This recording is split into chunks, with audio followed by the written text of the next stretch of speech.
আজ একটা অনেক পুরনো রান্নাই করছিলাম, সেই জন্য ভাবলাম আপনাদের সাথে শেয়ার করি। তো এটা হচ্ছে বিউলির ডাল।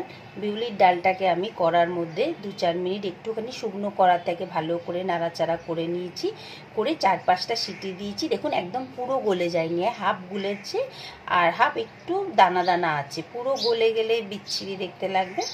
আপনারা যখন প্রেসারে সিটি দেবেন তখন হলুদ নুনও দিতে পারেন, কিন্তু আমি কিছুই দিইনি, শুধু সামান্য একটুখানি 2-4 ফোঁটা তেলটা দিয়েছি যাতে প্রেসার কুকার থেকে জলগুলো বাইরে না বেরিয়ে আসে, তার জন্যে। তো এটা খুবই একটা পুরনো রান্না, খুবই পছন্দের রান্না। আর এই গরমকালে যা গরম পড়েছে, এখন ডাল পোস্ত হচ্ছে একটা অথেন্টিক খাবার।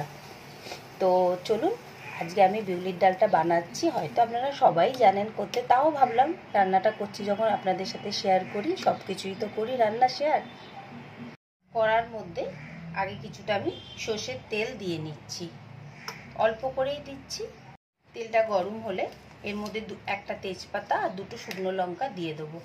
আমার দিদিমা, মানে আমরা মা বলতাম, এত ভালো বিউলির ডাল রান্না করতো, সেই টেস্ট, সেই অথেন্টিক টেস্ট হয়তো আমিও করতে পারবো না, আর আমার আরও যারা যারা আছে তারাও হয়তো করতে পারবে না। আমার রিলেটিভসদের মধ্যে বলছি, এত বিউটিফুল রান্না করতো, মানে ডাল পোস্ত বিউলি যে কোনো রান্না, মানে আপনার মানে হাত চেটে খাওয়ার মতো মা রান্না করতো। আমরা মা বলতাম, যেহেতু মামার বাড়িতে আমরা বড় হয়েছি, এত দিদিমা মামাদের কাছে।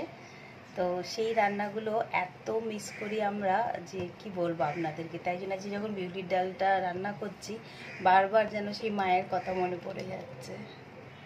তো কড়ার মধ্যে আগে আমি তেজপাতা আর 2টো শুকনো লঙ্কা দিয়ে দিচ্ছি, আর অল্প একটুখানি 5 ফোড়ন দিয়ে দেবো।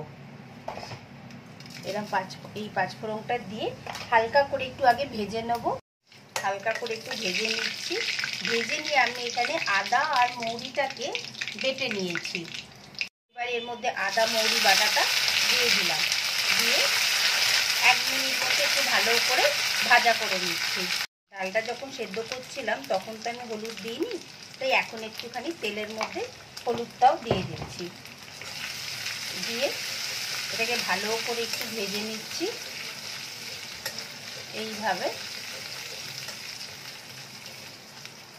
এবার বিউলির ডালটা পুরোটা দিয়ে দিচ্ছি।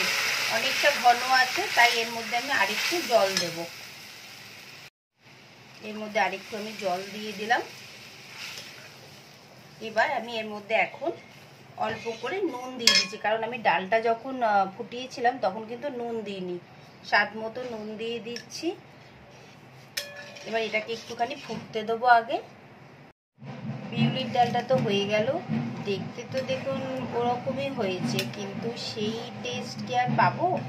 তো আপনারা বলবেন কেমন দেখতে হয়েছে। সুন্দর তো দেখতে হয়েছে, আর মৌরি আদারও একটা সুন্দর গন্ধ বেরোচ্ছে। তো বিউলির ডালটা তো হয়ে গেল এখন। এই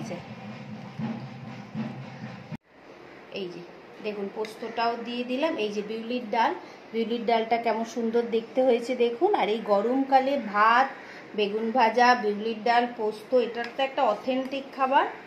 বলতে বলতেই জিভে জল চলে আসছে। আপনারা কিন্তু অবশ্যই বানাবেন।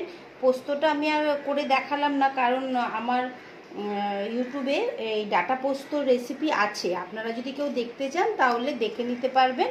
দেখুন বিউলির ডালটা আজকে আপনাদের সামনেই বানালাম, কেমন সুন্দর দেখতে হয়েছে। টেস্ট করে তো অবশ্যই বলবো আপনাদের কেমন লাগলো। তাহলে ভিডিওটা কেমন লাগলো অবশ্যই আমাকে জানাবেন।